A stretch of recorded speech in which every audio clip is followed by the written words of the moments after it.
3, 2, 1. Buenas tardes, este es el grupo de Anatomía Patológica C1.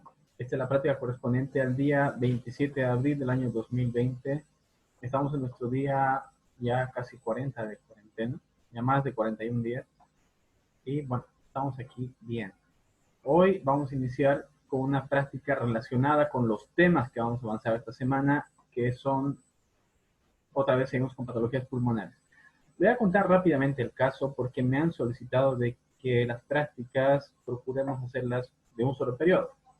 De modo que subirlo a la plataforma y subirlo al WhatsApp y todo eso va a ser menos pesado para ustedes y van a gastar menos medios también. Les voy a contar un poco en qué consiste este caso. Ya, esta señora, cuando llegó, tenía 24 años. Esta era en la caja petrolera en el año 2016 aproximadamente.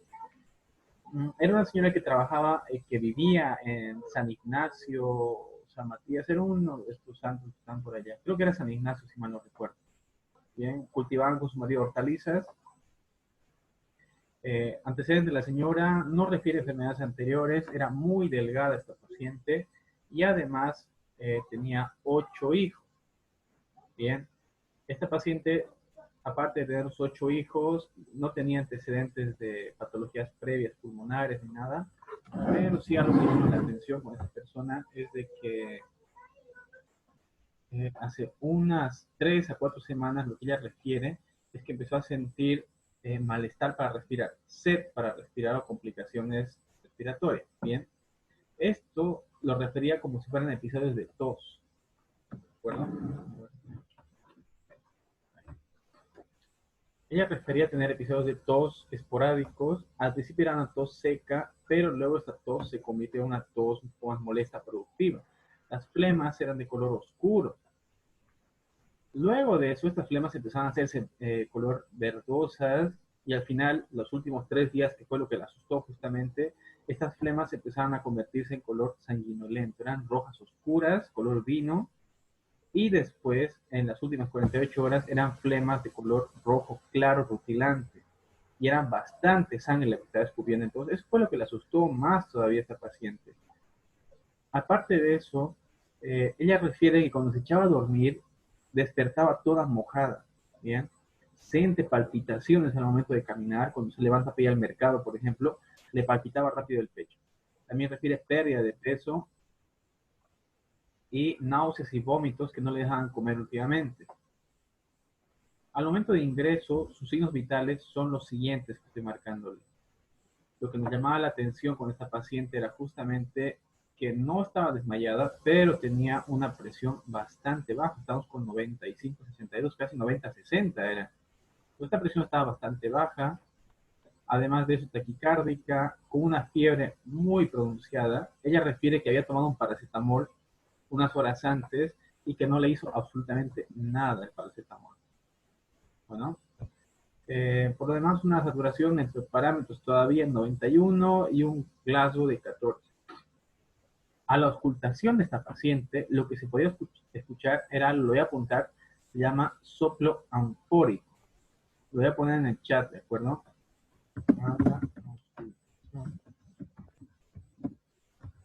Soplo anfórico. Eso quiero que lo anoten, ¿de acuerdo? Va a ser parte de una pequeña tarea. Van a decirme en qué consiste un soplo anfórico. Se escuchaba eso y además había disminución del murmullo vesicular bilateral, pero había más pronunciación en el campo izquierdo superior. Se le pidieron laboratorios a la paciente, lo de rutina y una placa de tórax. Bien, así que a continuación lo que les voy a mostrar va a ser justamente la placa de tórax. Vamos a ver. Los laboratorios primero, ¿ya? Aquí está. Estos son los laboratorios. Ahora lo que vamos a hacer, lo primero que quiero que me digan es que revisen estos laboratorios, serie roja y serie blanca, y con su lápiz me vayan apuntando. Ya me apuntan, este está aumentado, este está disminuido, este está normal. Vayan apuntándomelo lo que les llame la atención. Bien.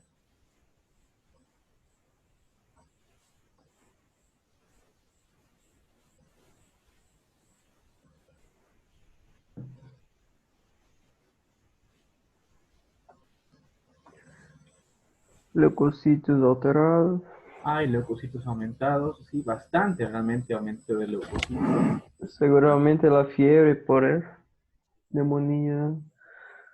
Los eritrocitos Da. están bajos, anemia.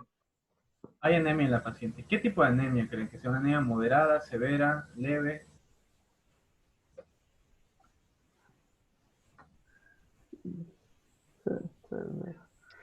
Están muy bajos los eritrocitos.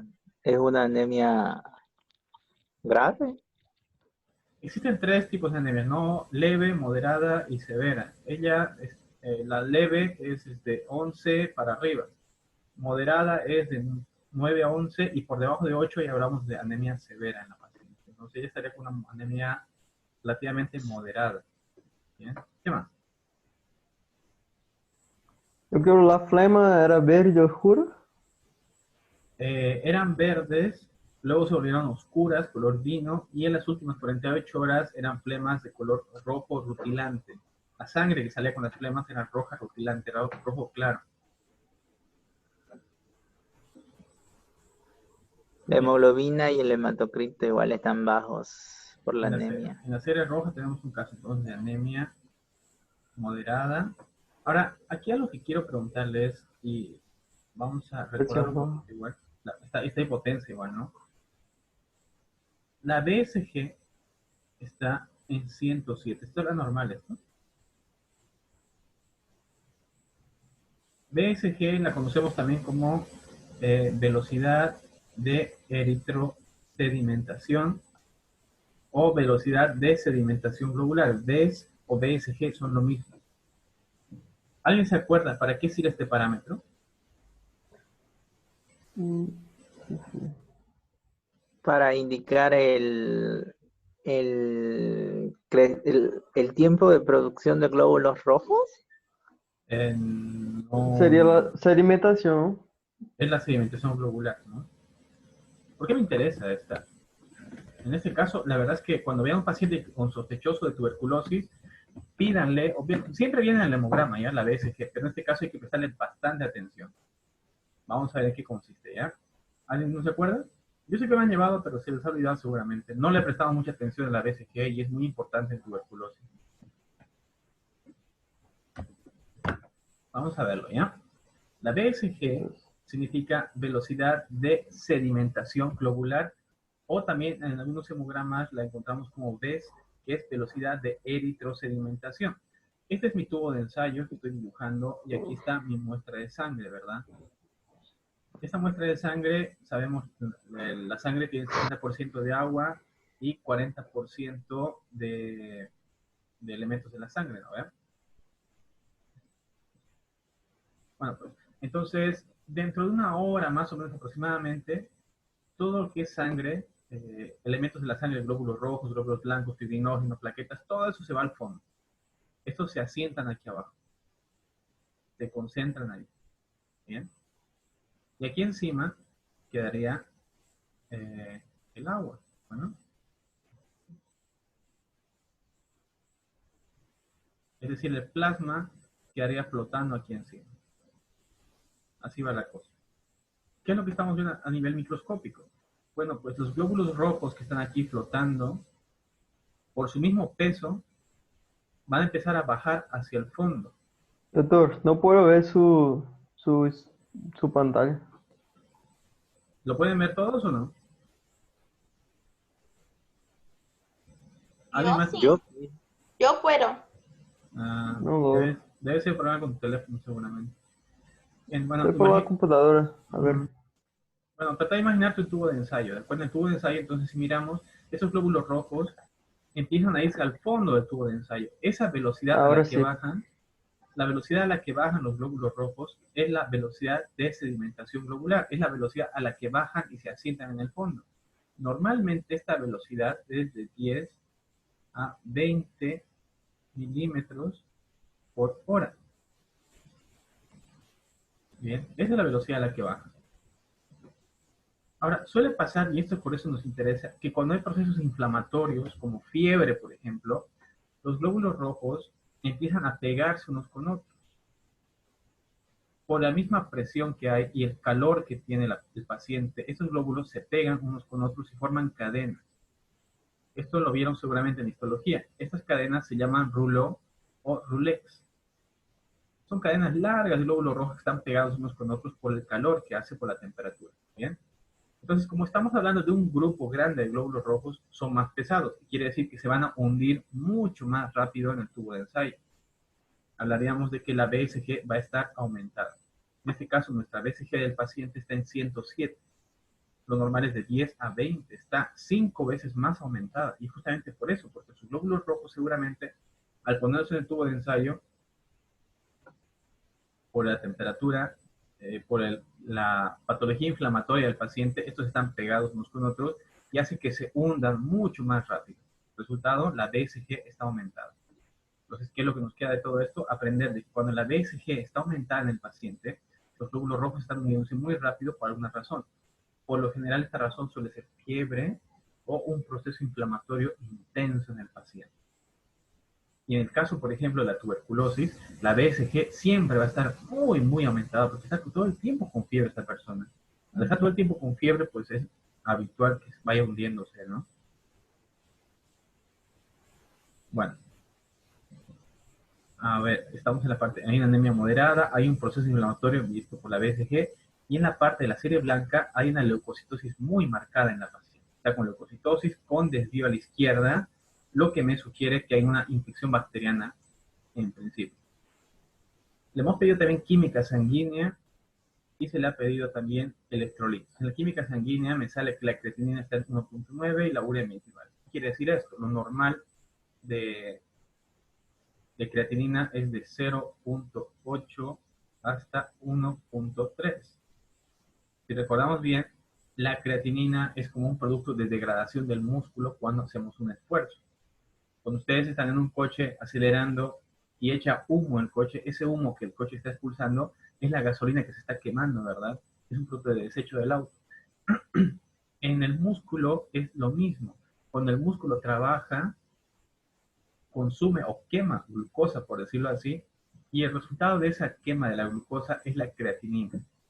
Bien, es un proceso un poco más largo, pero es como para resumirlo, ¿ya? Entonces, el producto de desecho, como el humo del coche, viene siendo la creatinina para nosotros. Esa creatinina no pasa nada, no es tóxica, se elimina por los riñones. Pero, cuando el riñón está fallando, esa creatinina tarda más en eliminarse, lo que hace que justamente empiece a acumularse en sangre. En este caso estamos viendo de que su riñón en mi paciente está tardando en eliminar la creatinina. Por eso está aumentada. Estamos pensando que su tasa de filtrado glomerular, es decir, la filtración de la sangre en el riñón, está disminuida. Por eso está acumulándose la creatinina. Aparte de eso, está con una hiponatremia leve. Y lo que nos queda es establecer un diagnóstico. Ahora quiero que me den diagnósticos de la paciente. Diagnóstico número 1, diagnóstico número 2 y diagnóstico número 3.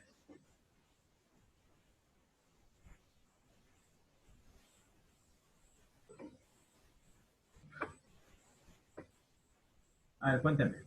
¿Qué le llama la atención? Ya en base a todo lo que les he presentado, díganme por lo menos 3 diagnósticos con la paciente.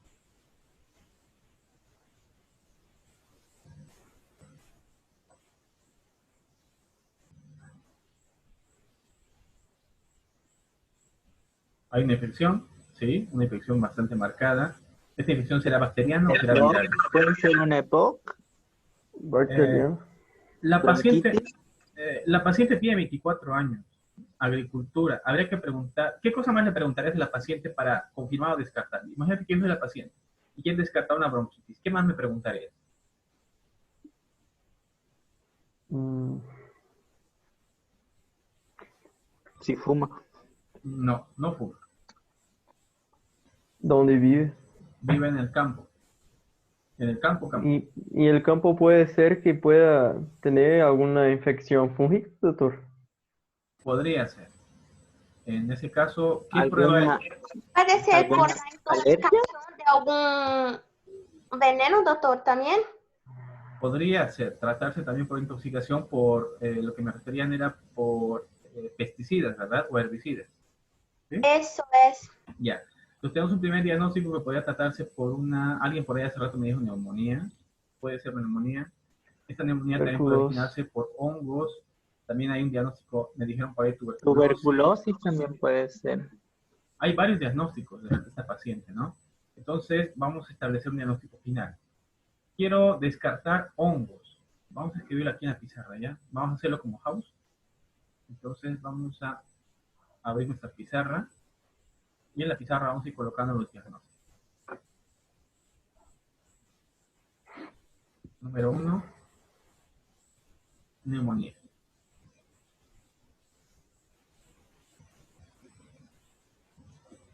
Número 2, esta neumonía podía ser, me dijeron, por hongos y también podía ser bacteriana.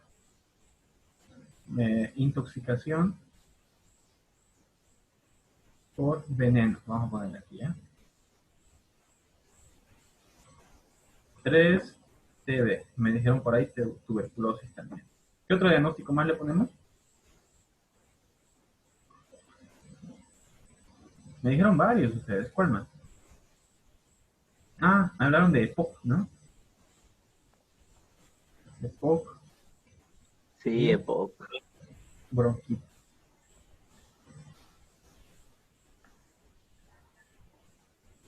Doctor, en este caso, ¿el riñón tiene algo que ver? El riñón sufre las consecuencias de lo que está pasando arriba, realmente, porque se pone a pensar, Algo secundario. sí, en este caso la paciente, su riñón está fallando por la causa primaria, que posiblemente está ubicada en el pulmón, ¿verdad? Hay tos con restos de sangre, entonces pienso, la patología está en tórax, está en pulmón.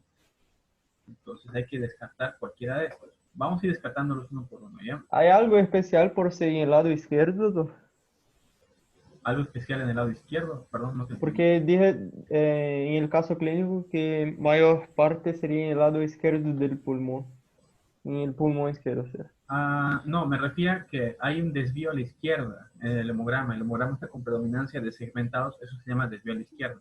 No, eso sí, pero en el caso clínico dije algo de pulmón izquierdo y podría ser algo Sí, lo que pasa es que del corazón. el murmullo vesicular estaba disminuido en el pulmón izquierdo, ese era el problema.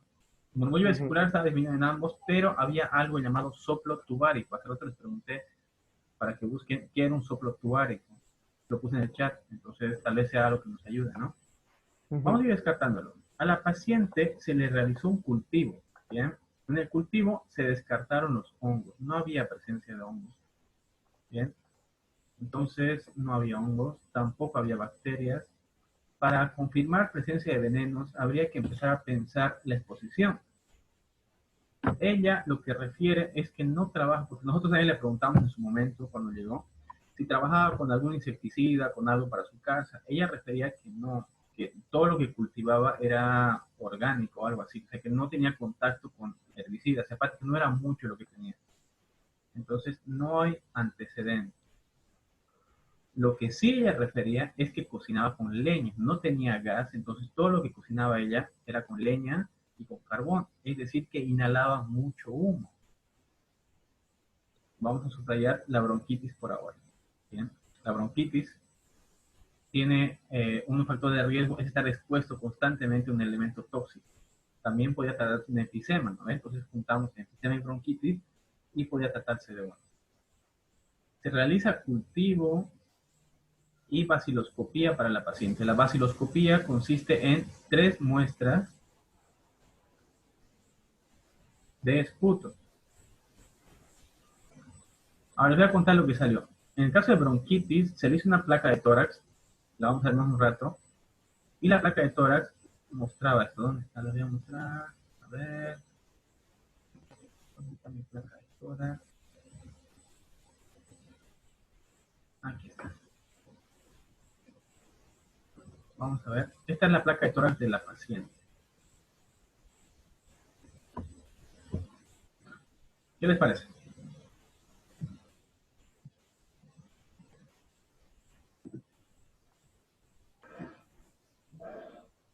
¿Alguien quiere agarrar su bolígrafo y subraya? Márquenme con una flecha el lugar que les llama la atención. ¿Ya? ya hay uno. ¿Algo más? Não sei utilizar, doutor. ¿Estás con portátil o con el celular? Por la computadora. Tienes que quitar la parte donde dice video, micrófono, participantes y todo eso, y te vas a fijar que a un lado hay un bolígrafo que dice anotación. Haces clic ahí y te lleva a un lápiz, por eso puedes escribir. ¿Lo ves? Não lo encontro. Ya, luego te explico bien, ¿ya? Bueno, entonces estamos viendo que hay dos imágenes bastante sugestivas de un proceso. Claro, descartamos la neumonía por ahora, justamente por eso, ¿ya? Lo que me he marcado está perfecto. Aquí estoy marcándoles con el ratón. Hay una imagen y aquí hay otra imagen. Esto es radiopaco blanco, es decir, que es contenido sólido, y lo de adentro es un contenido aire. Es un hueco que hay adentro, posiblemente que tenga el líquido. Todavía falta confirmarlo. Ahora les voy a contar. A esta paciente se le hizo con estas imágenes, se llama imágenes cavitarias, ¿bien? Hay una caverna o un hueco ahí adentro. Tengo que saber si ese hueco es un absceso por hongos, si es que es un aspergiloma, por ejemplo, es una caverna tuberculosa, o también hay que descartar de que esta paciente esté haciendo un proceso neoplásico. ¿Bien? Vamos a ir con la pizarra otra vez. Entonces, esta paciente, para descartar un caso de tuberculosis, se le hicieron 3 muestras de esputo. Se le dice durante 3 días seguidos en la mañana, tiene que escupir y ese frasquito de lo que escupe se lo manda a cultivar. La primera muestra del día siguiente de tuberculosis nos salió positivo 2 cruces. La del día 1. El día 2, la muestra salió positivo 3 cruces. Y el día 3, la muestra dio positivo 2 cruces. Cada cruz significa que se han encontrado más de 20 micobacterias por campo que se revisa. Entonces, dio positivo en los 3 y con esta paciente ya tenemos su diagnóstico. Estaba cursando un cuadro de tuberculosis pulmonar. Aparte de eso, se mandó a cultivar el esputo. Lo que pasa es que estas son muestras donde se las tiñe y se puede ver en vivo y en directo a la bacteria o al hongo, lo que sea. Bien. Aparte de eso, se hace un cultivo con antibiograma para ver si lo que está creciendo es realmente un Mycobacterium, y además se prueba los antibióticos para ver si responde. Se le mandó a hacer el cultivo, tarda, por cierto, 6 a 8 semanas más o menos, es bastante largo, y después de 6 semanas, casi un mes, dio positivo. Salieron Mycobacterium, pero no cultivaron hongos. Entonces, con esto ya tenemos confirmado el diagnóstico de tuberculosis con la paciente. Inmediatamente se le inició tratamiento. La segunda fase del caso era justamente iniciar el tratamiento a la paciente. Eso lo vamos a ver cuando avancemos la teórica, pero les voy a avanzar un poquito más, ¿ya? El tratamiento se hace en base a 4 fármacos. El esquema que se inició con la paciente fue isoniazida,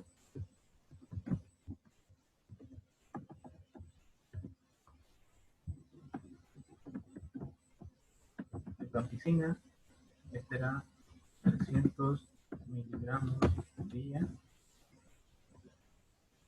600 miligramos al día, iracinamida, 2000 miligramos al día, y etambutol.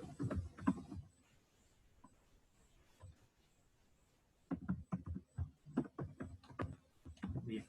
El esquema que se utiliza aquí en Bolivia es este justamente. Bien. Dura 6 meses, perdón. Aquí vamos a poner el siguiente. Entonces a ella se le inició un esquema. Primero se les dijo, ¿no?, que está con tuberculosis y que tiene ese tratamiento. Y con este esquema, estamos viendo, se le inició primero 2 meses. Es decir, el paciente, el protocolo, lo que me dice es que con este esquema total tengo que hacerlo 2 meses primero. Al final del segundo mes, se le hace una baciloscopía, una segunda baciloscopía.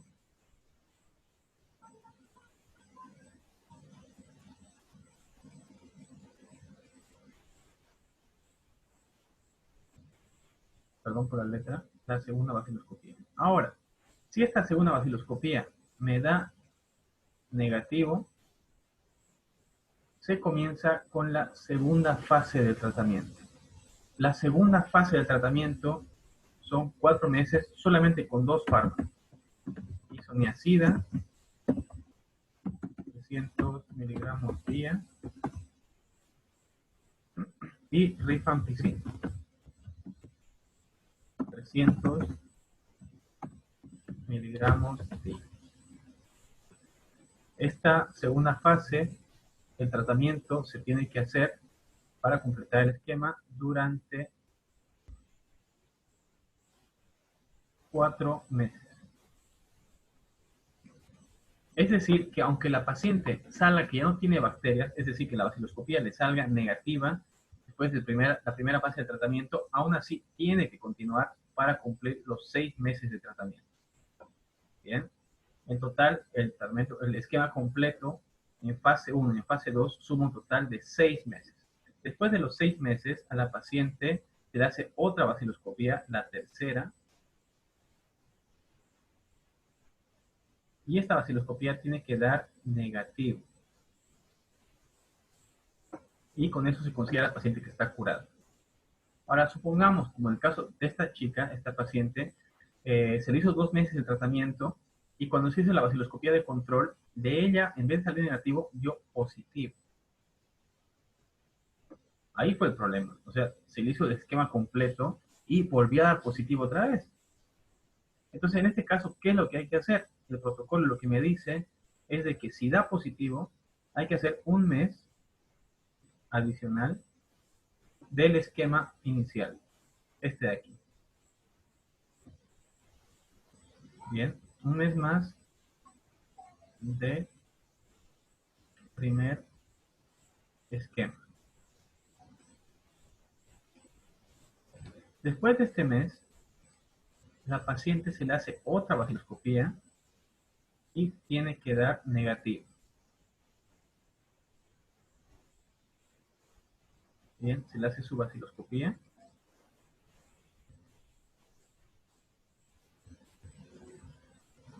Y si esta da negativo, recién continúa con el esquema de los 4 meses. Si esta vaciloscopía vuelve a dar positivo otra vez, se considera que la paciente, la bacteria que tiene, es resistente al tratamiento. En ese caso se llama bacteria MDR.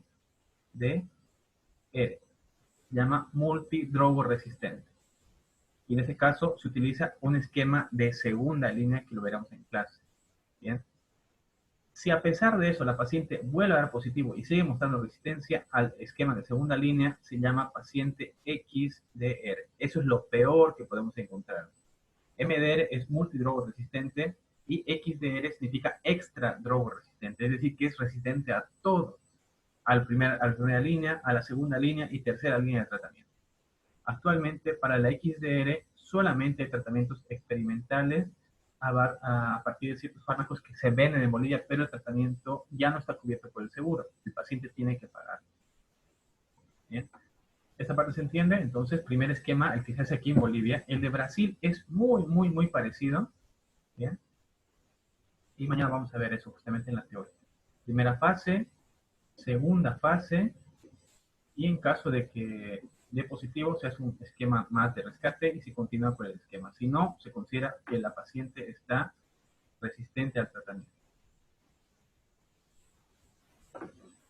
Bueno, ese es el esquema que se hace para tuberculosis en principio. Con esta paciente, el problema que pasó fue que hizo sus 4 meses, ¿bien?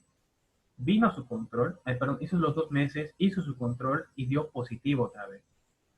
Entonces, las causas por las que pensábamos que podía haber dado positivo, la primera era que no cumplía el tratamiento como tenía que ser. Es decir, que ella venía, lo que pasa es que el paciente tiene que ir al centro de salud y tomarse el comprimido. Se empezó a revisar su cartilla, que es una especie de cartilla que tiene donde se indica todo lo que toma, y realmente sí, había veces que la paciente no acudía a su tratamiento. De hecho, había veces que pasaban 3, 4 días, faltaba, y recién al 5.º día recién aparecía para el tratamiento.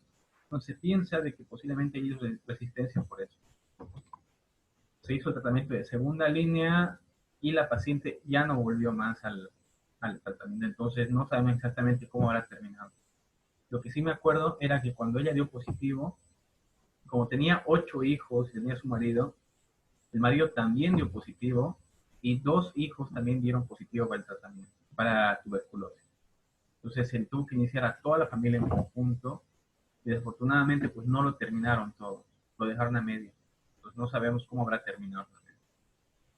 Pero fíjense, al momento de diagnosticar puede parecer algo, puede parecer muchas cosas neumonía, pero definitivamente lo que nos ha ayudado a llegar al diagnóstico, a este diagnóstico ha sido que se le ha hecho una baciloscopía, el estudio para ver la bacteria y a partir de ahí iniciar el tratamiento, ¿no?